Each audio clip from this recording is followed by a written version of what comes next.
Assalamualaikum warahmatullahi wabarakatuh. Nama saya Epah Latifah. Saya kelas 2B B2. NPM saya 20540144615. Baiklah, saya akan mencoba menjawab pertanyaan dari Ibu. Yang pertama yaitu pada penelitian etnomedika ada perawatan dan pengobatan tradisional di berbagai daerah. Jelaskan kelebihan dan kekurangan dari pengobatan tradisional serta pengobatan dari medis dan berikan contohnya. Yang pertama, kelebihan metode pengobatan tradisional yaitu relatif aman dari efek samping untuk dikonsumsi dalam jangka waktu lama. Terus metode herbal itu menggunakan unsur-unsur bahan alami sehingga diharapkan tubuh lebih mudah untuk menerima dan bisa mentolerirnya, bisa menyembuhkan beberapa penyakit yang tidak bisa diobati dengan cara medis. Terus mengandung motivasi praktis, keyakinan, kepasrahan yang tinggi sehingga dapat meningkatkan semangat dalam berobat untuk mencapai kesembuhan. Terus kekurangannya yaitu kekurangan pengobatan tradisional mungkin membutuhkan waktu yang lebih lama, terus sulit mendapatkan bahan dasar obat, khasiat obat yang membutuhkan waktu relatif lama, membutuhkan motivasi tinggi karena jalan yang ditempuh kurang familiar dan di kalangan masyarakat umum. Bahan baku belum standar, bersifat higroskopis serta voluminous, terus belum dilakukan uji klinis dan mudah tercemar berbagai jenis mikroorganisme. Terus contoh pengobatan tradisional itu ada beberapa, diantaranya bekam, akupuntur, gurah, kerokan, dan refleksi. Bekam sendiri yaitu mengeluarkan darah kotor dari dalam tubuh. Terus kalau akupuntur itu dengan cara menusuk bagian tubuh tertentu. Kalau kerokan itu mungkin cara yang praktis, murah dan mudah dengan cara mengerok dengan memakai balsem ataupun minyak kayu putih. Terus yang selanjutnya kerokan udah, terus refleksi itu pengobatan dengan cara dipijat. Mungkin semua orang yang setuju dengan refleksi karena dapat memberikan efek relaksasi dan dipijat di bagian kaki, bisa tubuh dan pada titik-titik tertentu. Terus kelebihan metode pengobatan medis mungkin di sini diantaranya yang pertama langsung ditangani oleh medis, diantaranya bisa dengan bidan, perawat ataupun dengan dokter, dapat mengetahui sumber penyakitnya lebih cepat, terus menangani atau tindakan terhadap pasien lebih terfokus pada penyakit yang timbul. Terus mendiagnosa hasil penyakitnya itu lebih akurat dan cepat. Lalu selanjutnya mengurangi resiko kesalahan pemberian obat atau penanganan pada pasien. Sudut pandang medis, hilangnya gejala tidaklah cukup untuk menyatakan kesembuhan. Terus kekurangan dari pengobatan medis yang pertama yaitu mungkin terlalu banyak mengkonsumsi bahan kimia yang tidak baik bagi tubuh kita, memiliki efek samping, sering kurang efektif untuk penyakit tertentu. Lalu selanjutnya harga mungkin lebih mahal karena bahannya dari impor. Terus contoh pengobatan medis yang pertama yaitu CT scan, boleh dengan ronsen, terus pembedahan atau operasi, perawatan di ruang ICU. Pertanyaan nomor 2 yaitu penggunaan obat tradisional akhir-akhir ini meningkat. Menurut saudara, faktor-faktor apa yang dapat meningkatkan penggunaan obat tradisional di masyarakat? Mungkin faktornya ekonomis dan kemudahan mengakses. Terus masyarakat sebagian besar menganggap obat tradisional itu lebih murah dibandingkan dengan obat-obatan modern. Kesediaan mungkin bahan baku yang masih mudah diperoleh juga ikut mempengaruhi permintaan obat-obatan tradisional. Pada umumnya harga obat-obatan buatan pabrik itu mungkin lebih mahal, sehingga masyarakat memilih alternatif pengobatan yang lebih murah, yaitu pengobatan tradisional. Efek samping yang ditimbulkan oleh obat tradisional sangat kecil dibandingkan dengan obat buatan pabrik ataupun obat yang banyak mengandung bahan kimia. Kandungan unsur kimia yang terkandung di dalam obat tradisional sebenarnya menjadi dasar pengobatan kedokteran yang modern. Jadi artinya mungkin pembuatan obat-obatan pabrik menggunakan rumus kimia yang telah disintesis dari kandungan bahan alami dan ramuan tradisional. Pertanyaan nomor 3 yaitu sebutkan perbedaan antara jamu, obat herbal, terstandar, dan fitofarmaka. Pengertian jamu sendiri adalah bahan alam yang sedianya masih berupa bentuk aslinya seperti daun, rimpang, batang, dan lain-lain.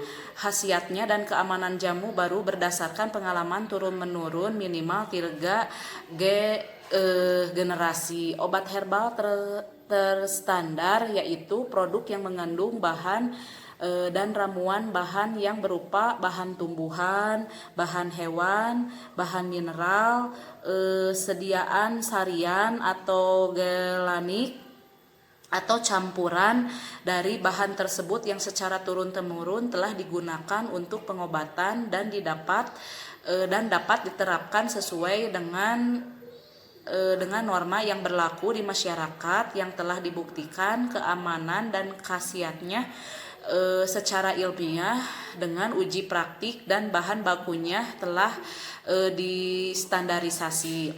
Terus Fitofarmaka sendiri adalah produk yang mengandung bahan atau ramuan, bahan yang berupa bahan tumbuhan, bahan hewan, bahan mineral, sediaan harian, gelemanik atau campuran dari bahan tersebut yang telah dibuktikan keamanan dan khasiatnya secara ilmiah dengan uji praktik dan uji klinik, serta bahan baku dan produk jadinya telah distandarisasi. Baik, saya akan menjawab pertanyaan nomor 4. Pertanyaannya adalah, obat tradisional Eropa bisa dikenal dengan pengobatan menggunakan larva. Apa efek samping dari pengobatan tersebut? Lalu bagaimana bentuk dari pengobatan tersebut? Efek samping dari pengobatan larva sendiri yaitu rasa tidak nyaman baik untuk pasien, dokter, dan tenaga medis. Terus selama terapi larva rasa nyeri ditemukan, mendapatkan keluhan nyeri ringan sampai berat, umumnya nyeri sedang, biasanya 48 sampai 72 jam setelah larva diaplikasikan pada luka. Nyeri dapat diatasi biasanya dengan analgetik. Perdarahan ringan. Terus selanjutnya keluhan saluran napas, alergi terhadap bahan hidrokoloid pada pembalut, munculnya bau yang tidak enak pada aplikasi larva yang pertama kali terlepas larva atau larva yang mati akibat tekanan pembalut. Lalu selanjutnya yaitu bagaimana bentuk dari pengobatan tersebut. Pengobatannya bisa dengan cara terapi larva mudah diaplikasikan, relatif tidak mahal, dan tidak merusak flora normal dalam saluran cerna atau meninggalkan residu yang merugikan seperti halnya antibiotik sistemik. Larva harus digunakan 8 jam setelah erupsi. Yang selanjutnya secara umum terdapat 2 kelompok kemasan larva yang terjadi untuk aplikasi klinis, yaitu pre-rank dan biobag. Pada kemasan pre-rank, larva diaplikasikan langsung pada luka. Setiap aplikasi harus diganti setelah 3 hari. Kemasan ini sangat sesuai untuk luka yang bergaung atau berongga. Biobag berupa kantong yang terdiri dari jaring polister halus dan sepotong foam untuk menyerap sekresi larva yang berlebihan. Kemasan biobag kemasan biobag lebih praktis dan estetik serta sesuai dengan pasien rawat jalan untuk menjamin tidak terlepasnya larva. Biobag harus diganti selama 4 hari. Baik, saya akan mencoba menjawab pertanyaan nomor 5, yaitu bagaimana sejarah dari perkembangan obat tradisional di Indonesia mulai dari awal mulanya hingga penyebarannya. Di sini saya akan mencoba menjelaskan, yaitu peralihan dari zaman Hindu ke Buddha, Islam telah memperkaya khazanah tradisi pengobatan dalam masyarakat Indonesia. Sementara itu, berbagai buku kedokteran yang ditulis bahasa Arab dan Persia telah diterjemahkan baik ke dalam bahasa Jawa maupun bahasa Melayu. Semua itu berlangsung tanpa terputus sampai bangsa kita itu mengenal ilmu kedokteran dari Eropa dan pada zaman penjajahan. Nah, di tengah-tengah serbuan obat modern, jamu dan obat tradisional tetap menjadi salah satu pilihan bagi masyarakat Indonesia. Tidak hanya sementara di pedesaan, masyarakat di perkotaan pun mulai mengkonsumsi obat-obatan tradisional. Keanekaragaman obat-obatan di tanah air telah memperkaya khazanah ilmu pengetahuan dan kesehatan bangsa Indonesia. Hari ini Indonesia telah menjadi salah satu pusat tanaman obat di dunia. Jamu dan obat tradisional telah menjadi bagian yang tidak dipisahkan dari kehidupan masyarakat Indonesia.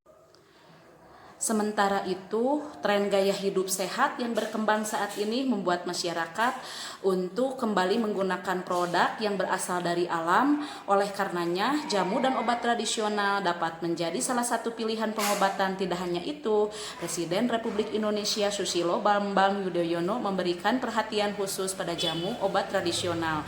Dalam pembukaan musyawarah nasional yang kelima, Gabungan Pengusaha Jamu dan Obat Tradisional Indonesia.